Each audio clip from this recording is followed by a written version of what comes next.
ট্যাঙ্কিতে প্রচন্ড পরিমাণ জং পড়ে গেছে। তো দেখেন এই ভিডিওটা আপনার জন্য। তো আমরা প্রথমেই WD-40 ইউজ করছি, তারপরে কি কি ইউজ করি সেটা আজকে দেখাবো এই ভিডিওর মাধ্যমে, আর কিভাবে জংটা ছুড়ানো যায় সেটাও দেখাবো।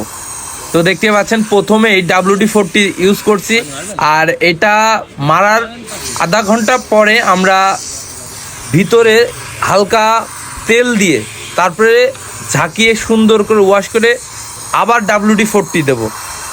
তো দেখেন কিভাবে আমরা WD-40 দিচ্ছি।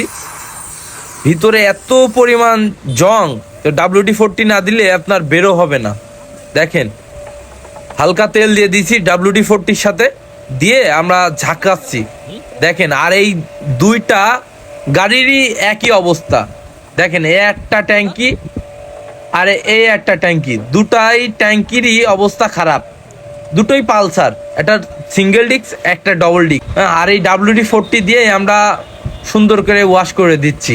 তো যাদের গাড়িতে এই সমস্যা তারা এই WD-40 ইউজ করবেন। আর তারপরে আপনার যেটা আমরা আছে বাইক ওয়াশ করি, আর এই বাইক ওয়াশ করতে হলে আপনার স্পিড দিয়ে গান মেশিন দিয়ে আমরা গাড়ি ওয়াশ করি। এইটা আছে আপনার ট্যাঙ্কির ভিতর চালিয়ে সুন্দর করে ওয়াশ করে তারপরে লাগাবেন। তো দেখেন আমাদের কমপ্লিট হয়ে গেছে। তো ভিডিওটা যদি ভালো লাগে অবশ্যই অন্যকে দেখার সুযোগ করে দেবেন। সবাইকে অসংখ্য ধন্যবাদ।